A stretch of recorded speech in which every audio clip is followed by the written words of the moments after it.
الرحمن الرحیم۔ خدا کرے میرے ایک بھی ہم وطن کے لیے، خدا کرے میرے ایک بھی ہم وطن کے لیے حیات روگ نہ ہو، زندگی وبال نہ ہو۔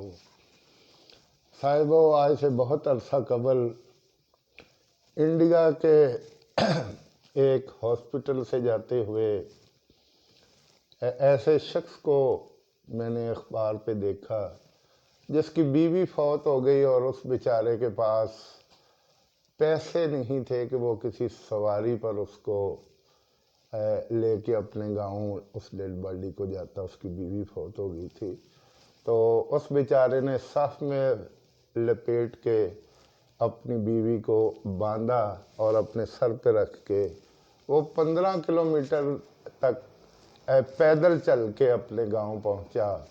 تو بہت سے اخبارات نے اس تصویر کو شیئر کیا اور کمنٹس دیے کہ انسانیت تڑپ اٹھی ہے ان حالات میں اس شخص کو جاتے ہوئے۔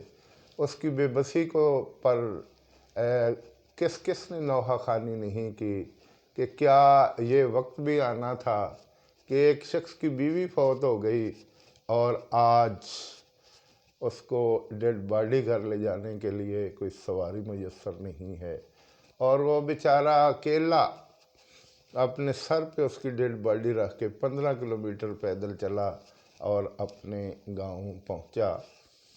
یہ تو آج سے 20 سال پہلے کی بات میں کر رہا ہوں۔ چند دن میں پاکستان میں ایسے واقعات رونما ہوئے کہ میری روح لرز اٹھی اور بہت سے اور لوگ بھی تڑپ اٹھے کہ یہ کیا ہو رہا ہے۔ پرسوں کی بات ہے کہ قلعہ سیف اللہ بلوچستان کے اندر شدید برف باری کے دوران ایک ماں کو درد ذیل ہوئی۔ بچے کی پیدائش کے مراحل تھے اور ہسپتال وہاں سے بہت دور تھا۔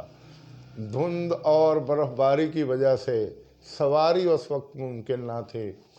ان بیچاروں نے رات کی تاریکی میں چارپائی پر اس خاتون کو ڈالا اور کندھوں پہ اٹھا کے ہسپتال کی جانب لے جا رہے تھے۔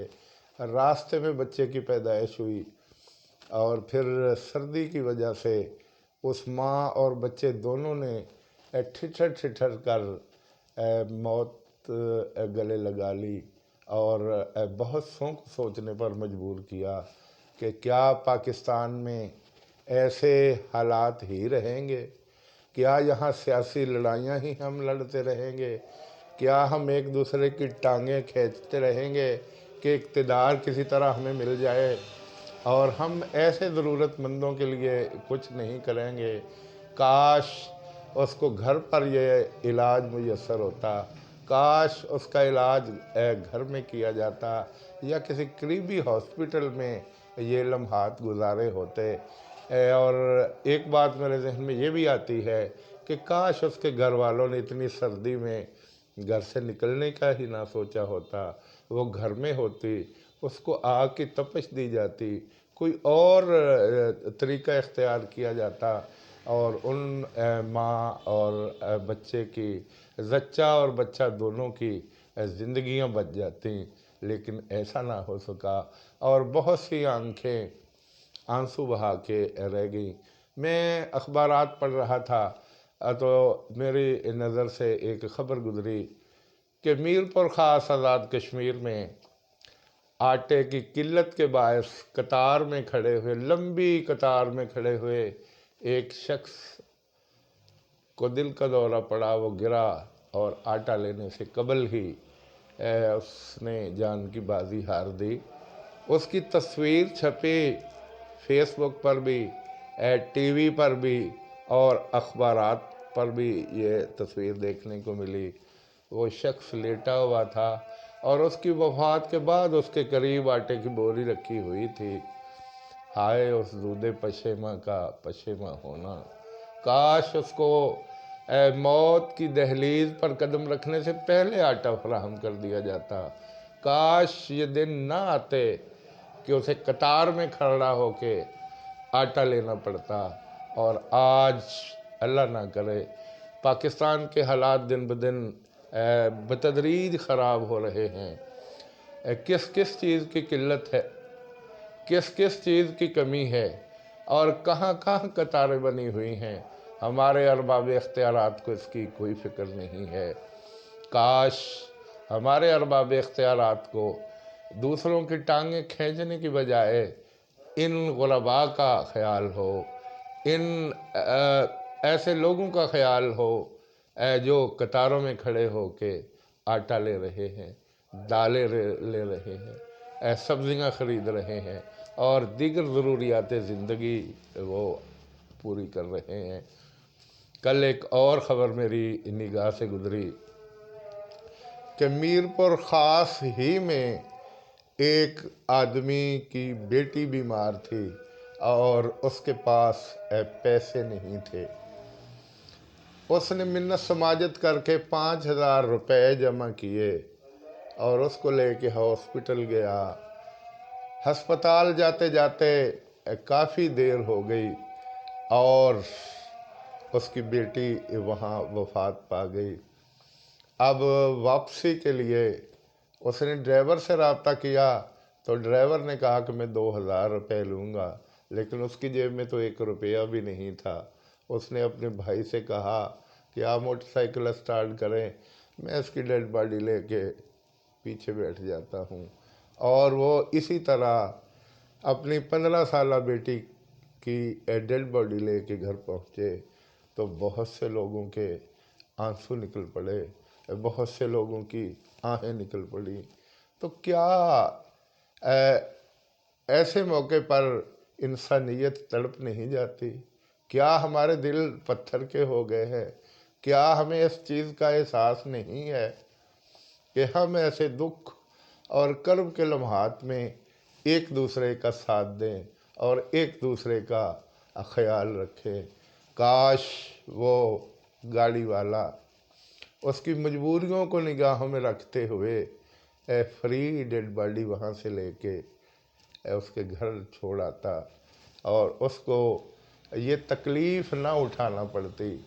آپ اندازہ کریں کہ اس باپ پہ کیا گزری ہوگی جب وہ اتنا مجبور ہوگا کہ اس کی جیب خالی تھی، سامنے 15-16 سال کی بچی کی ڈیڈ باڈی پڑی تھی اور گھر کا سفر درپیش تھا، اور سوچ سوچ کے کیا وہ پاگل نہیں ہو گیا ہوگا؟ تو صاحبو، ہمیں ایسے موقع پر ایک دوسرے کا خیال رکھنا چاہیے، ہمیں ایسے موقع پر دوسروں کے لیے سوچنا چاہیے، ہمیں ایسے موقع پر انسانیت کا خیال رکھنا چاہیے تاکہ ہمیں ایسے واقعات سے نجات مل سکے۔ تو صاحبو، میں نے جس شعر سے ابتدا کی تھی یہ احمد ندیم قاسمی کے اشعار تھے، یہ دعائیہ اشعار تھے۔